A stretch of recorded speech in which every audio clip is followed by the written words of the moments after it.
surreal, strange, everything that, kind of, as Zach said before, comes full circle now that you guys are teammates in the NFL?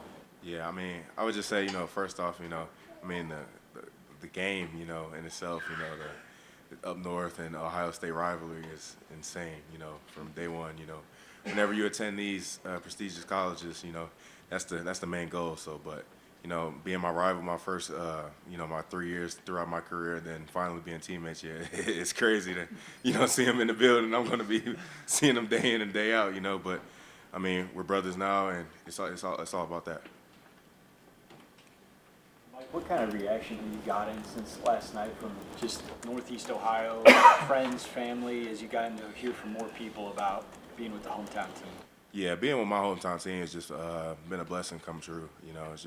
It's the greatest feeling ever. I feel like, I mean, everybody wants to stay home, but, sometimes it's not a reality. But yeah, waking up this morning is an actual reality. Like, I mean, waking up as a Cleveland Brown, it's insane. I talked about this with my family, friends, since I was, ever since I played football, at the age of 6.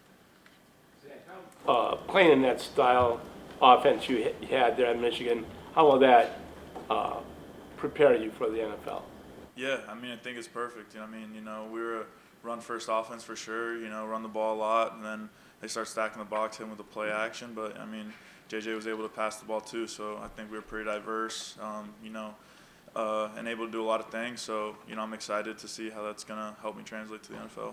Zach, you made 41 starts at right guard, but how much experience do you have playing other positions? Yeah, so I cross-trained to play center my sophomore year. We had an older guy come in who was a walk-on, earned his way to have a scholarship, fifth-year guy. He had some back problems, so I cross-trained to play center.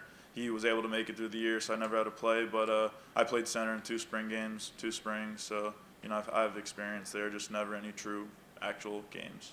Mike, you're saying you guys are brothers now, but go back to that game on November 25th and Zach gets hurt. What's that like for you guys to see a moment like that where a guy gets carted off the field? Because it could happen to anybody, right? Oh, yeah, no doubt. I mean, we were just talking about that, and we were just saying, like, whoever's going to win that game, that was the national championship game.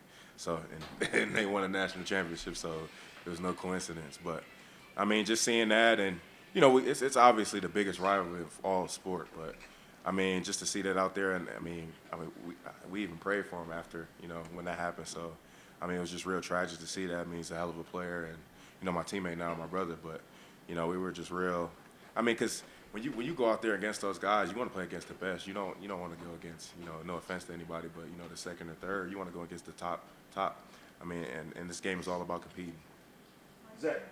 Zach was telling us yesterday that you reached out to him after that injury. Can you just kind of share with us, like, when you did that and what you were feeling and sort of what you said? Oh, yeah, no, we was just checking up on him, just making sure everything's good. I mean, I know he wanted to play in the national championship game. That was just, I mean, everybody would want to do that, though, for sure. So, but, I mean, for sure, it was just a tragic event that happened. Zach, in the minutes and hours after that injury, all the things you processed, did you worry about your NFL future at all? I mean, it definitely crossed my mind. I mean, on the, going into that game and, the year I've had and then that happening, I didn't know what had happened at that point, but I mean, it definitely crossed my mind. I knew something had happened to my leg. I didn't know how bad or how good it was, but I mean, it's definitely something that crossed my mind for sure.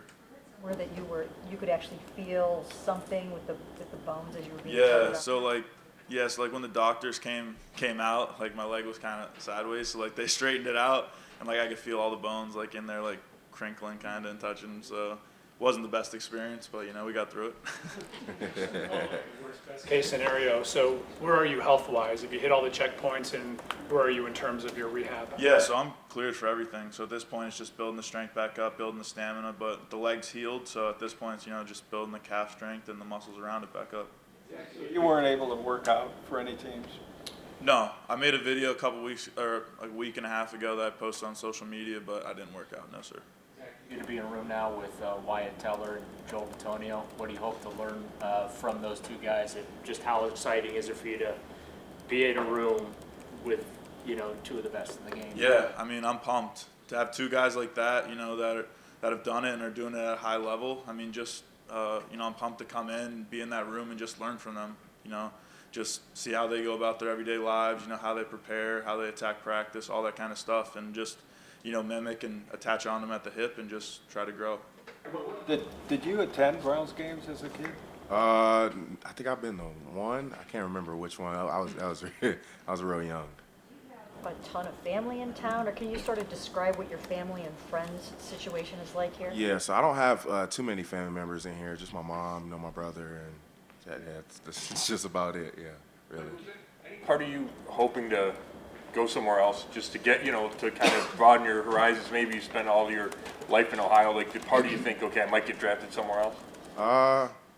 Maybe. I mean, at the time, I felt good at my 30 visit here. You know, I felt at home, and you know, being here, I mean, it's just meeting the people and understanding the culture here, and just, I mean, Coach Schwartz is just understanding his philosophy here is just everything was a fit. I mean, from day one, I loved it here, and even telling my mom and my brother, you know, I feel like, you know, Cleveland's the one, and luckily I ended up here, so it was the best thing ever. Did you guys line up one-on-one at all over the last couple of years?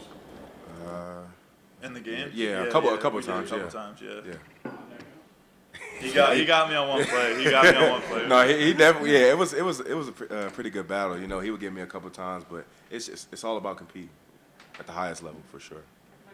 I think I asked you about Jim Schwartz yesterday, last Yeah. night, but what do you think in general about this scheme where we've heard it last year, defensive tackles don't have to sit there and eat up blocks. They want you guys getting after the quarterback. I guess how much more do you think you can unlock just with your pass rushing? Man, I feel like, you know, Coach Schwartz is just going to bring the best out of me every day, day in and day out. And, you know, our whole philosophy is just to attack and disrupt.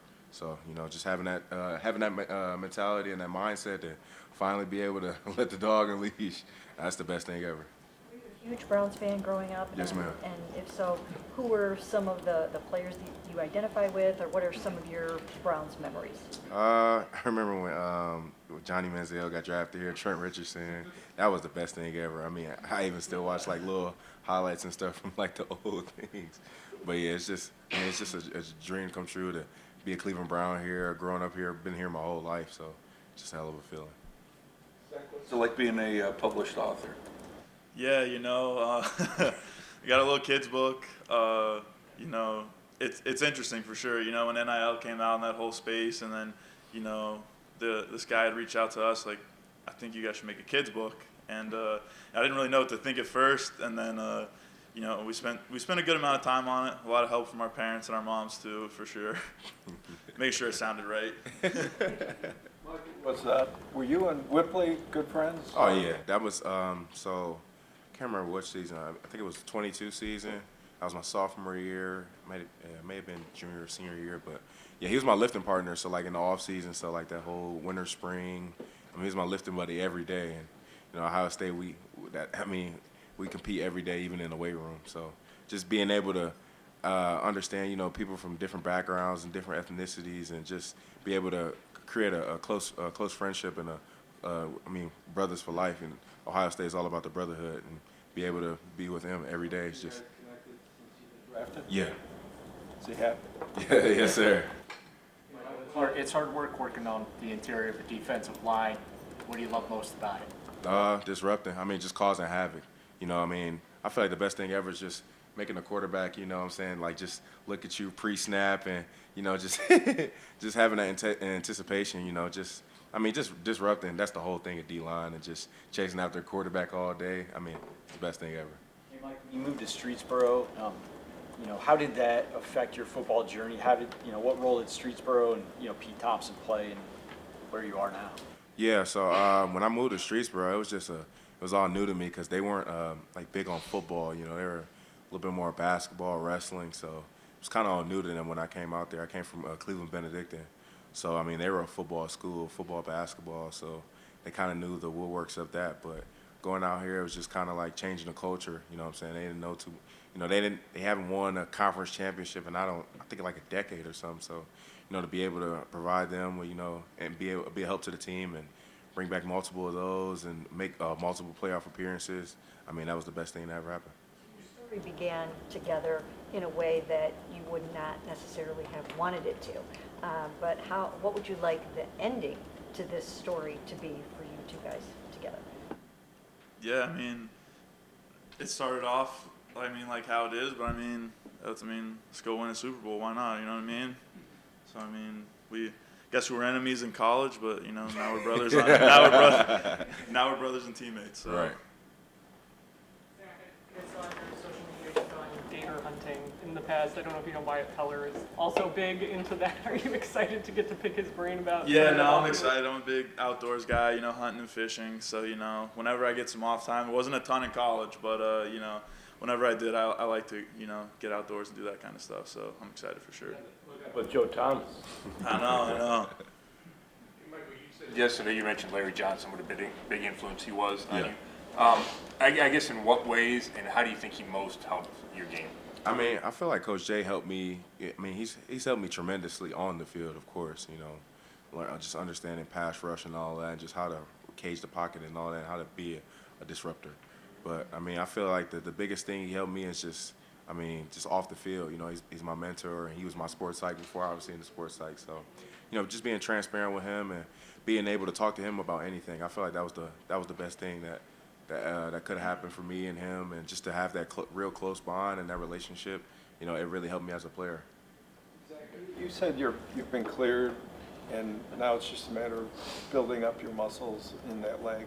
Does that mean you'll be able to be on the field like in OTAs, or are you looking at a different timetable to get back to football stuff? Yeah, no, I mean, I expect to be on the field for, you know, rookie minicamp here in a week and a half, you know, going through all the stuff on the field.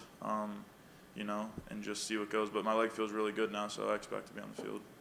I think that all the Buckeyes in the locker room are going to embrace this Wolverine. Yes, ma'am. I mean, as harsh as it sounds, I mean, we're brothers now, so, you know, you got to put the past aside, and we got to go out there and go win one. You guys obviously brought your own support group here. What can you say about them, and you know, how much does it mean to share this moment with them?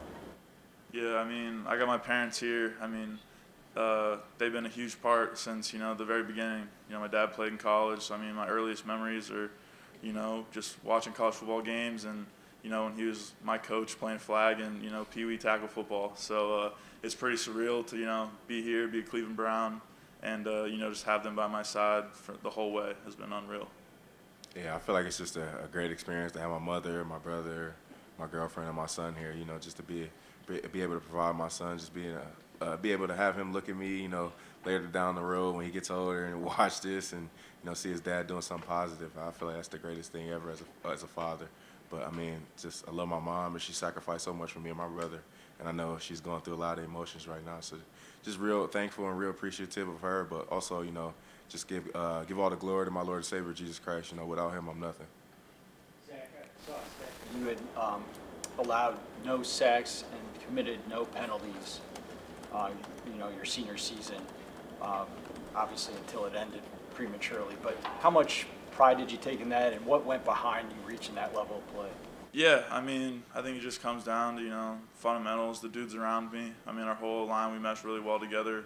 And, you know, we just, every week we go out there, try to play a clean game, you know, keep JJ up, and, you know, just try to stay ahead of the sticks, you know, penalties, holding penalties, false starts, you know, put you behind the sticks, and, you know, we didn't want to do that. So, you know, just focusing on the little details that had hurt us in the years past and, you know, trying to correct those and keep them out of the game. How much is like the cerebral part of the game, which obviously is required to do those things, how much is that a strength of yours along with leadership?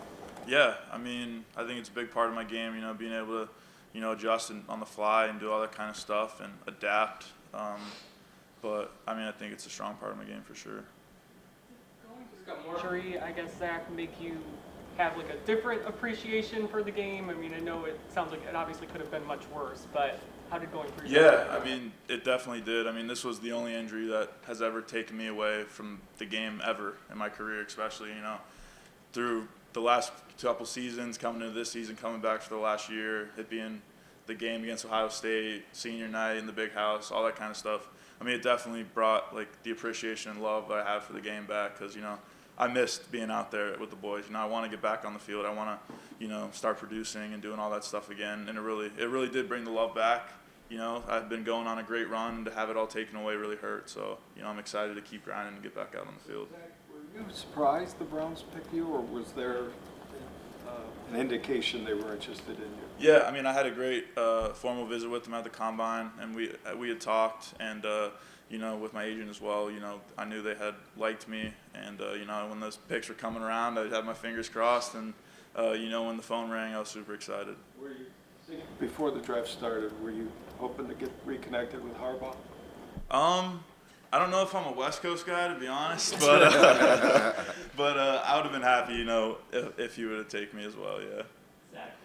With the way you guys played at Michigan, and I'm thinking about that second half against Penn State, when you guys are playing like that and just running the ball, how does that feel for you as a guard? And then how does that mentality kind of translate here? Yeah, I mean, I think, you know, we couldn't block the guys on the edge, and we were getting some pressure, and, you know, we said, all right, we can't pass, so we're going to run the ball. And, you know, we ran it 30 sometimes. They knew we were going to run it, and it was more of a, you know, mentality of, you know, we're going to run the ball, so can you stop it? And, you know, the coaches really, you know, put that in our hands, the running backs' hands, and entrusted us with that, which was really special. Thank you. Thanks.